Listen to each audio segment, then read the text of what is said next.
1. I'm not exactly sure where to even start with this roller coaster of a story. This happened a few years ago when I decided to go to Canada on a 1-year college adventure. Not only was it my first time traveling alone, but it was the best experience for me to learn French. Now, I must say that I have no clue of the day-to-day life from the US, so it was a bit of a culture shock when I first arrived at the border.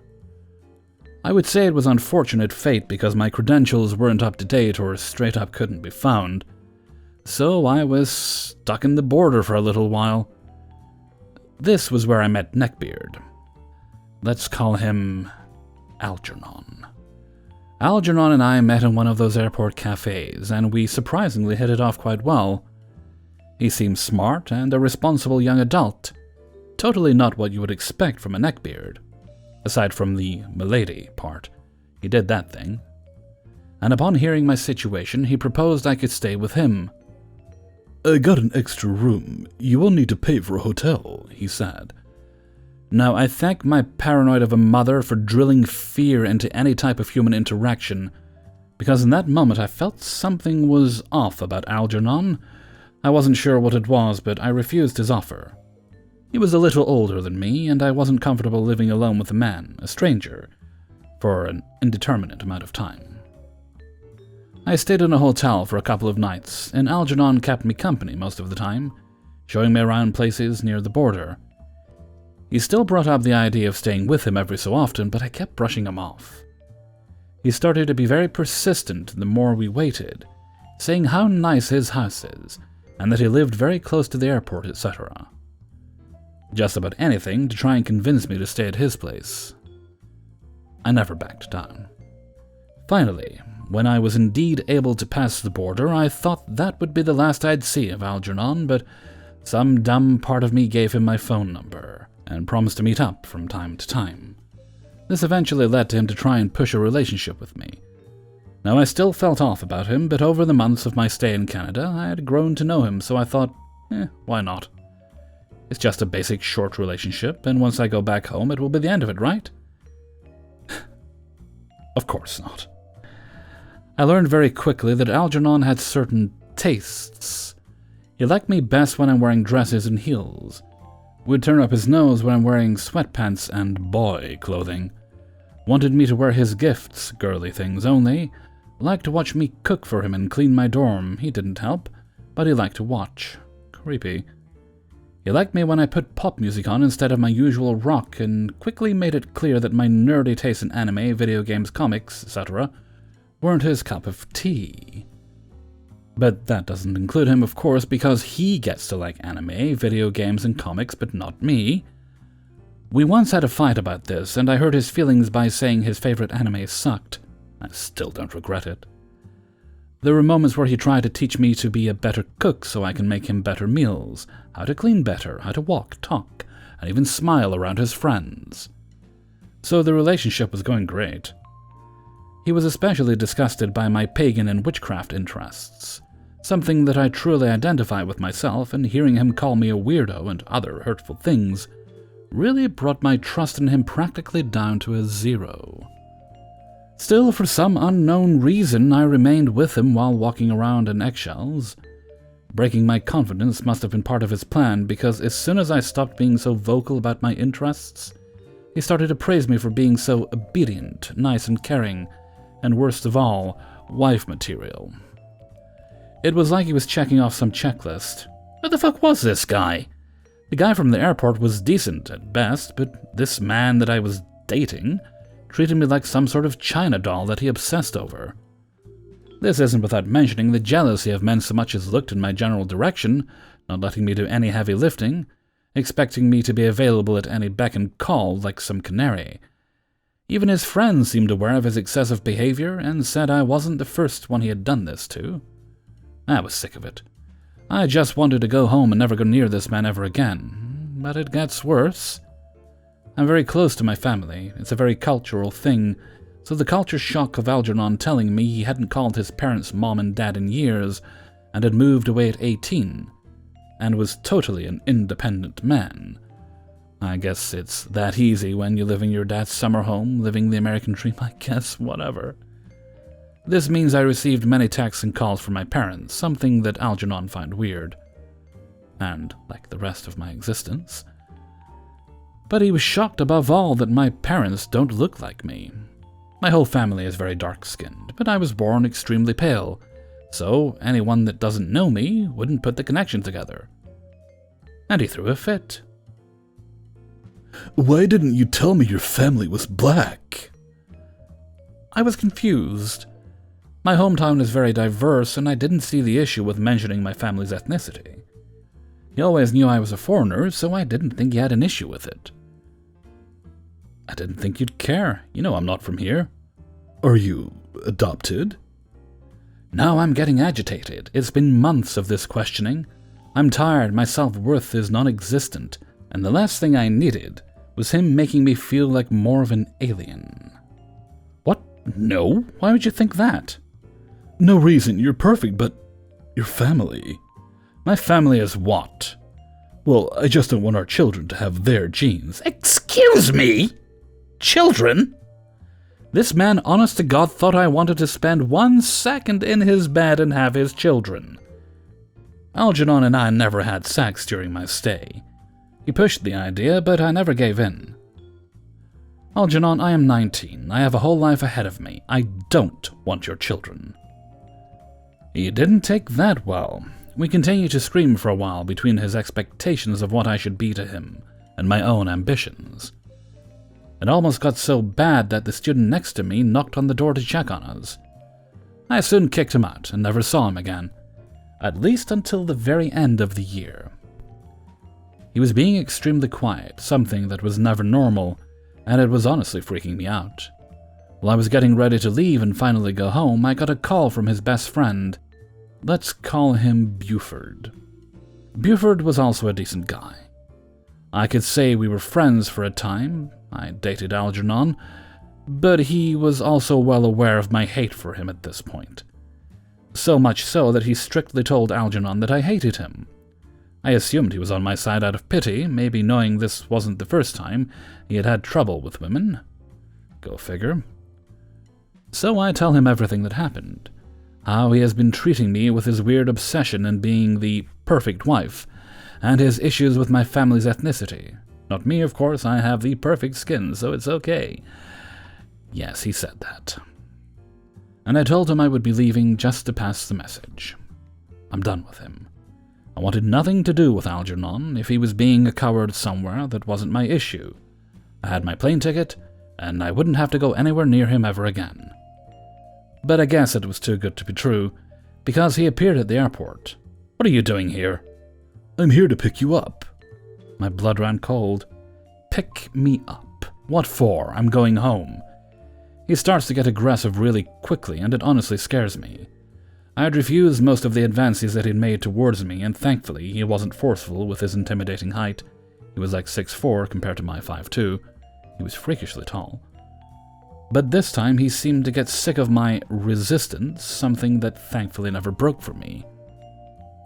Listen to me. You're going to stop this nonsense already, and you're going to get into my car and go back home with me.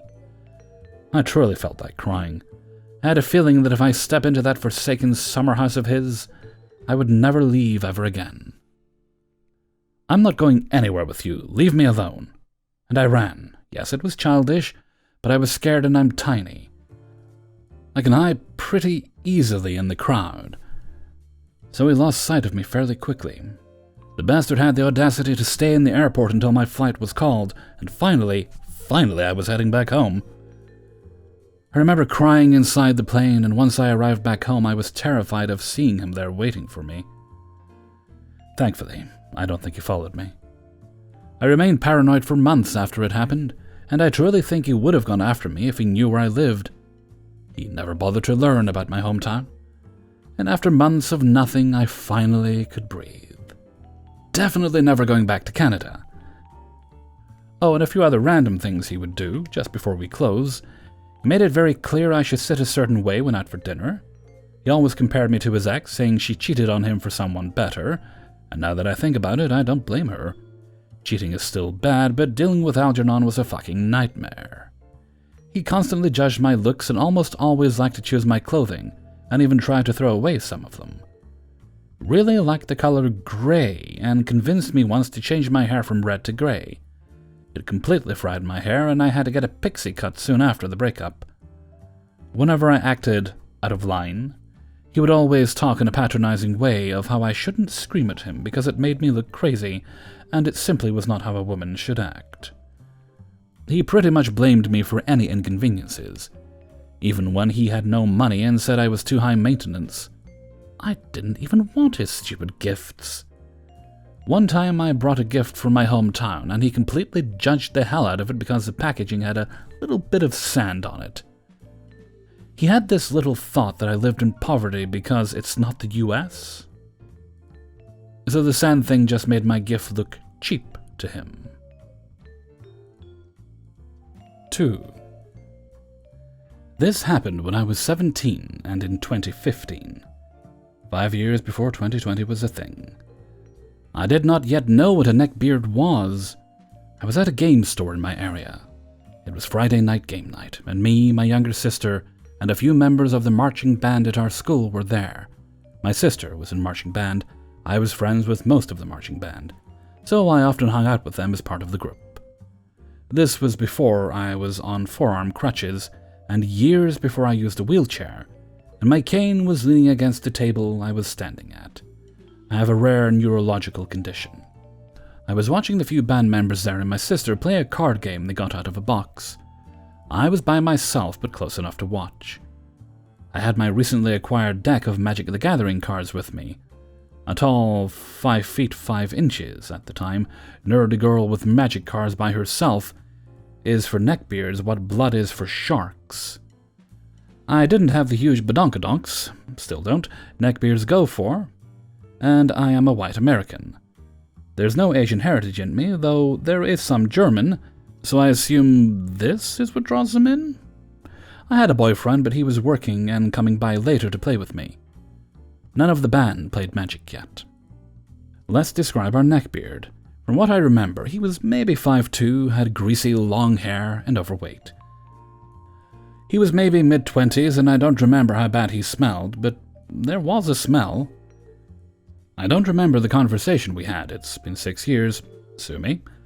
But I do know I was smiling and laughing.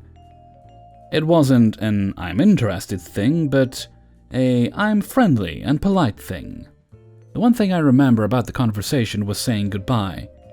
He said, "Bye, baby," and my name. My real name can sound like baby if said a certain way, and it's hard to accidentally say it as baby. I had a what the heck look, and knew I looked uncomfortable as he scurried away, no doubt smirking at his clever trick. One of my band friends walked up and asked what happened. She had seen us but couldn't hear us over everyone in the store's excited chatter. I told her. We both couldn't believe what he said, and her face reflected how uncomfortable I still felt. But I went to enjoy the game night. She helped me join the card game and made sure to stick close with the group until my boyfriend arrived later. 3. I first met Jake a few years ago when I was working night shift at a local grocery store. He joined during a time when the store was hiring almost anyone they could due to staff shortages. At the time, there were only 2 people working in the entire grocery department, myself and my manager. So when we heard that we were getting not 1 but 2 new employees, we were happy, ecstatic even. The 2 new employees were Jake and a girl we'll call Ricky. Things really started to go downhill from there. You see, the one who got stuck training Jake and Ricky on their first day was me. Ricky was a delight.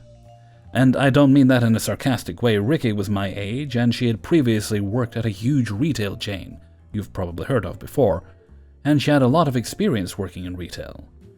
Aside from having to show her the way the store wanted it done, I was pretty much able to leave her on her own and let her do her job. And she did her job well. But Jake didn't like the fact that I was almost 20 years younger than him. At one point, he even requested that someone who knew what they were doing would show him what to do. I reminded him that I'd been working in the store for nearly 4 years at that point, and did know what I was doing. Jake didn't like that response, but I wouldn't know about this until later. I was forced to work with Jake the entire night, as he had no prior retail experience and lacked the common sense a Nat was born with. During that time, he talked almost exclusively about his ex-wife and how much he hated her.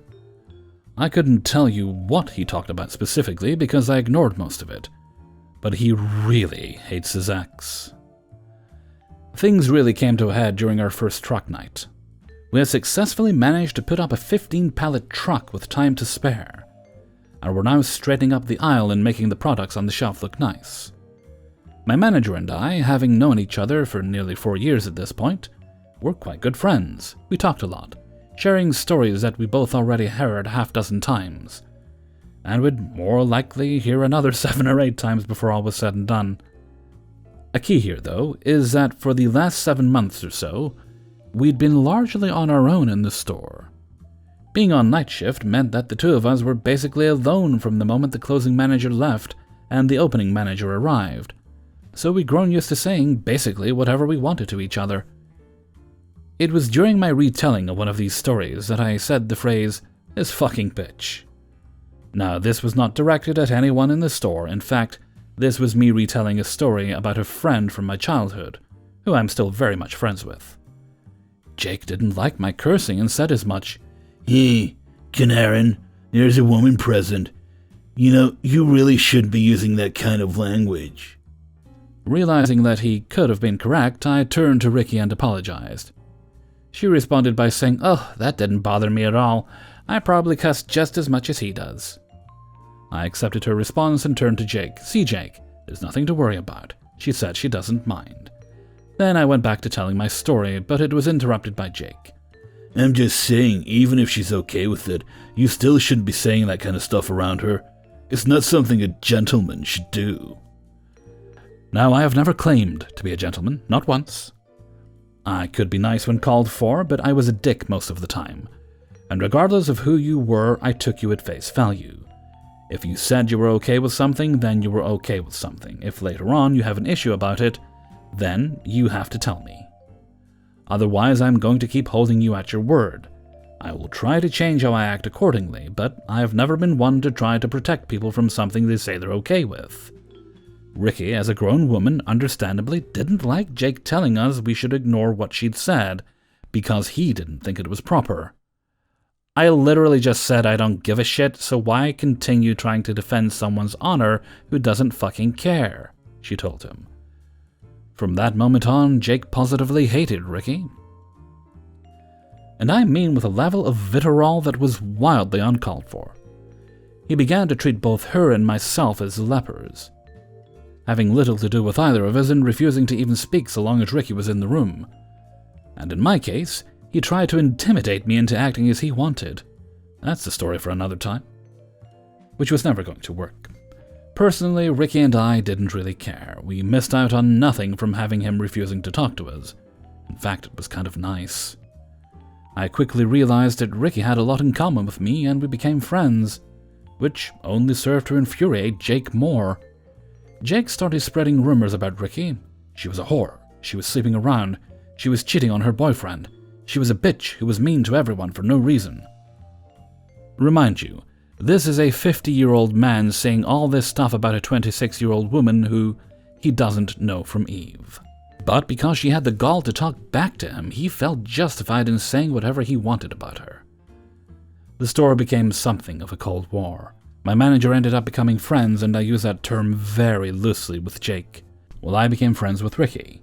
Anytime Jake would see me and Ricky talking, he would run off and tell our manager in a fruitless attempt to get us into trouble. Here's the thing. Ricky and I would only start talking if we were already done for the night.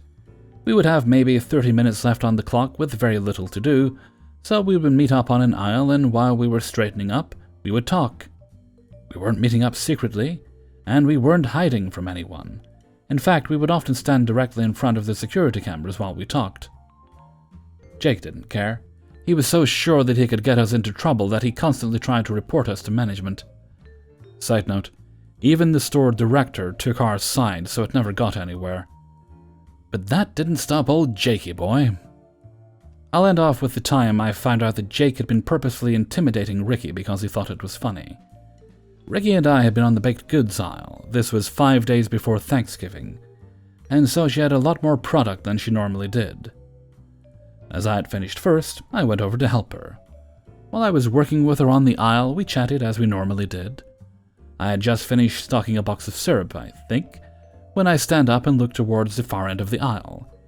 Jake is standing there with a scowl on his face, and he was staring directly at Ricky. Ricky hadn't seen him yet, but she did a few moments later, and right after she saw him, Jake left. I asked how long has that been going on, and she responded by saying that it had been going on for a couple of weeks. I asked why she hadn't told me about it or told anyone about it. Some minor background about Ricky. She suffers from severe anxiety and doesn't like causing a scene, hates it, as a matter of fact. And she told me that she didn't mention it because, as she said, she was used to creepy old guys doing creepy weird shit, and since it hadn't escalated past staring, she was waiting for the right moment to bring it up to management. But in my opinion, what Jake was doing was already harassment, plain and simple, and if nothing else, that goes against store policy, and could get the store sued. Never mind the mental implications it could be having on Ricky. I told Ricky that I would make sure it stopped, and I went and found our manager. I told him under no uncertain terms what he'd been doing, and that he needed to tell Jake to stay the hell away from Ricky. If I caught him doing it again, I would go to the store director about it. Our manager hadn't realized that Jake was doing it and agreed with me. He needed to stop. The manager passed along the message and asked why the hell he'd been doing it in the first place. And Jake's response was to say, "Oh, I'm only doing it because I know it creeps her out." Jake didn't stop, by the way. Oh, he stopped being so overt about it, but he continued to do sneaky shit, like trash-talking us behind our backs and trying to turn other employees against us. Finally, our manager took it to the store director who wrote Jake up for it, but didn't otherwise do anything. From that moment on, he downright refused to speak to either Ricky or myself, which was just fine with us. 4. My father has 2 sisters, and the sister that I'm talking about today we'll call Aunt C. Aunt C is someone who is overprotective and controlling, not by malicious intent, but from a place of fear. She has 4 sons, one of which is severely mentally handicapped, and the other who is on the spectrum but still functioning.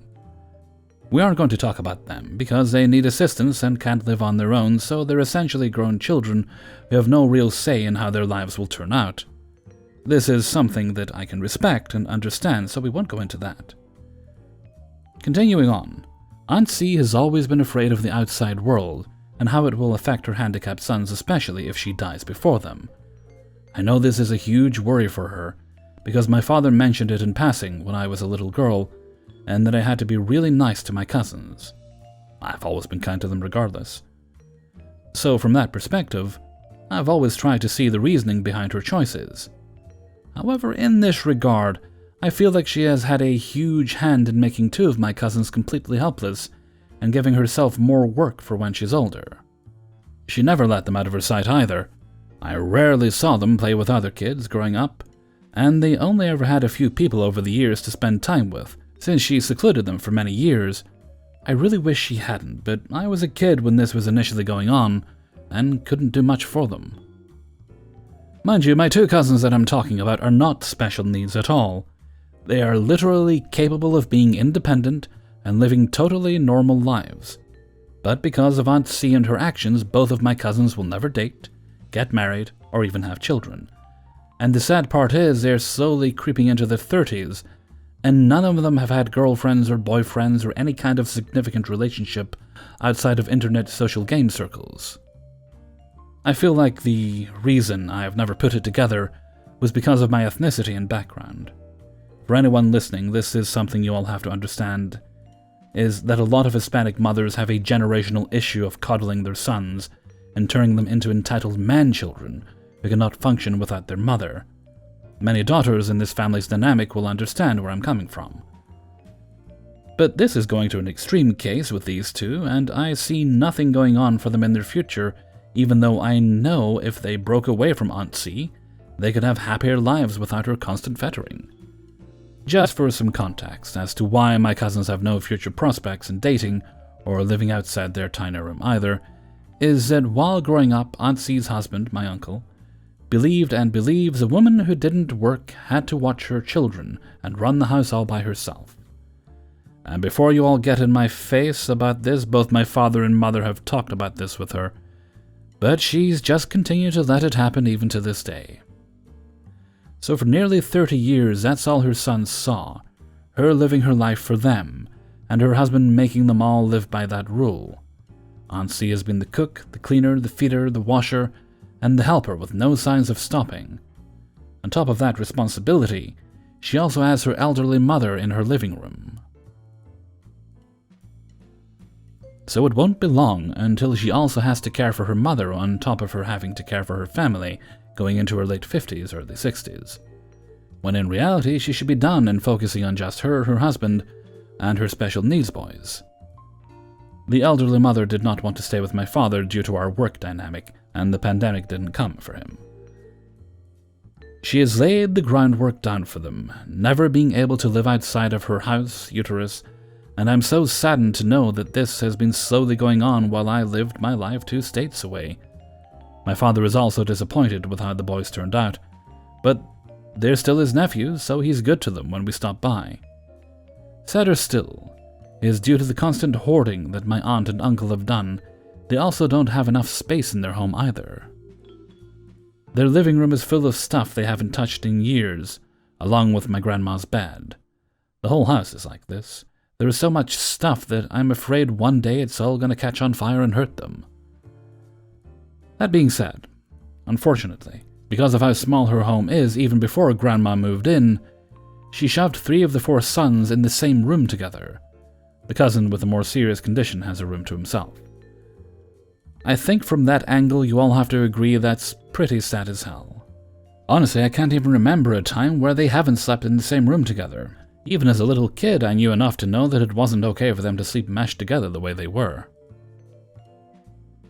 Just to paint a picture of how small this room is, they sleep on those seat couches, 2 of them on each side of the room with a little table in between.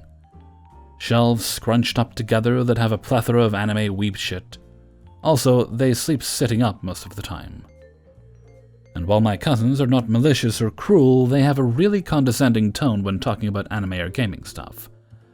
Now, they have never gotten that way with me, mind you, but I've seen some of their chat logs, and I'm not surprised at how they talk to other people with similar interests. The only real positive side of all this is they don't possess neckbeard mentality. Kindness and positivity in this community is seldom seen with sheltered, obnoxious, stinky men. They have always been respectful when it comes to people they have to interact with, and with our family. They aren't super creepy or like the ones you hear about. That's something I'm happy to let you all know. A point I should make is I never thought of them as neckbeards, I just saw them as awkward but nice relatives I see every few months to visit. Now, the reason it finally clicked together was because of a story I was watching on YouTube. My father made a comment on how the man in the video looked like my cousins. He was right. Both of my cousins hit nearly every check mark on the neckbeard list to a T and even looked it. They are both severely obese men with patchy neck stubble, read and watch anime cartoons religiously, barely clean and bathe themselves or their room, and they even have a neckbeard nest. I've been watching this unfold for over 20 years and my stupid ass never put it together. All the things that have happened in the past were crystal clear. Every single interaction I've had with them made sense. The reason why they all felt so off to me. My cousins are actual neckbeards. Now, them being neckbeards won't change how I interact with them. I just felt like sharing this with everyone because maybe you have a relative who was also a beard. But I do hope they will figure out how to swim on their own one day. But if not, at least they aren't selfish, creepy jerks. 5. To give a little background into this tale, it all started a few years ago. I had suffered a traumatic brain injury that had taken my ability to do the job that I had spent a lot of time and money for a degree in. It also left me with epilepsy, so I could not drive anymore, so my ability to earn income became somewhat limited by both my lack of training in other areas and geographical location due to having to find a place to work due to not being able to search very far. At the time, I had taken what I could find, a part-time job at a donut shop. This major cut to income forced me into a situation where I had to find a roommate.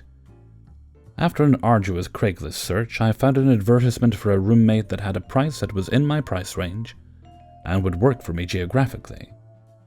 I was apprehensive at first because it was a male, and having heard horror stories about the situation, I was cautious but was also not in a position to be choosy. So I answered the ad and agreed to meet the guy at a local coffee shop for an interview. The shop was halfway between the apartment and the hardware store he worked at, so it wouldn't be too difficult to go see the place if needed. So I'm sitting in the coffee shop, and in walks Christbeard. He was wearing an unwashed t-shirt and cargo shorts, and hit just about every stereotype of that guy from an anime con. A friend of mine would later describe what he looked like as someone put Seth Rogen in a microwave, so I guess picture that. He waddled over to my table, and immediately I'm hit with a smell. It was a combination of sweat, old food, and yeasty BO. "Are you Holly?" he asks in a very winded tone. I didn't think much of the smell because it was a warm day and he was walking in the heat, as he did not drive either. So he immediately introduces himself and starts asking questions about my job and my ability to pay rent, saying I would be paying for half of it plus electric and he'd cover the other half plus utilities. Okay, sounds reasonable. But here is where it gets wild. I have an aesthetic some would call goth, so he immediately begins to tell me that he is a hardcore Christian and didn't care what my faith was as long as I wasn't worshipping Satan in the apartment. I'm an agnostic, by the way, but whatever. He then proceeds to tell me about how he used to work for NASA and has 3 master's degrees and is a published author. Okay, so he is obviously lying, but whatever. I'm not looking to date this man, I just need a place to live, so I figure whatever he likes to tell people to feel better about himself is his own business. We walk to the apartment, so that I can see it, and on the way he starts telling me about the other roommates he's had. He proceeds to tell me his last roommate tried to kill him. He said he was offering this man some advice and pulled a gun on him. Okay, so yes, the lying is definitely a red flag, but again, I'm pretty desperate at this point, so I foolishly wave it off. We get to the apartment, and it's not clean, but not quite dirty. There's this odd smell that lingers in the air that is pretty undescribable, but I digress. In the living room is a couch, with one area that looks as if it has a permanent ass indent and a sweat stain. He proceeds to tell me I would have access to all the common areas and could use the kitchenware. Alrighty.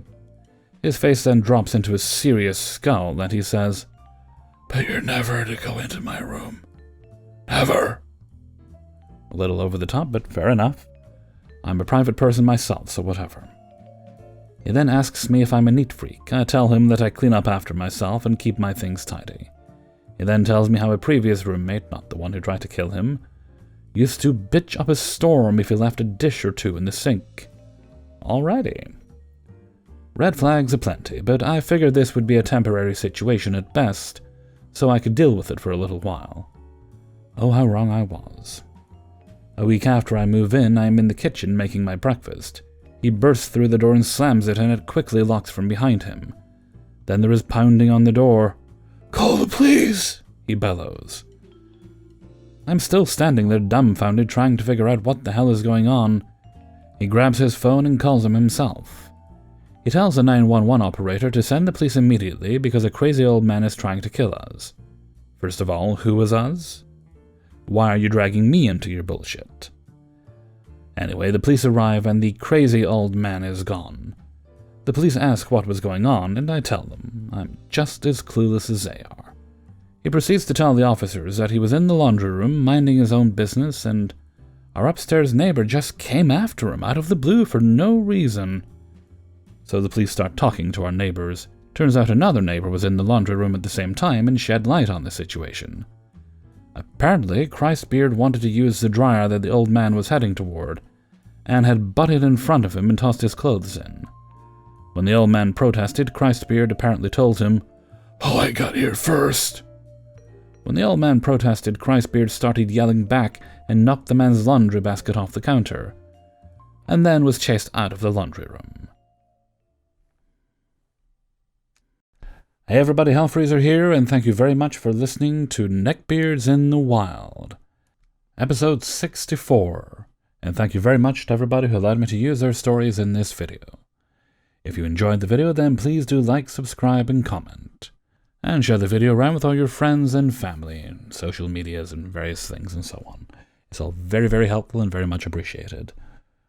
Okay, I have a dual birthday shout-out. One is for today. The other one's on the 13th, but it's for a couple, so I'm going to do them both together. And I would like to say happy birthday to Angie and Brandon Kirkpatrick. And this comes from your Aunt Carla. I hope your birthdays are both very pleasant and stress-free, as all birthdays should be. And I don't know if you are actually listeners and you'll get the chance to hear this, but let's have a little sing-song. Happy birthday to you.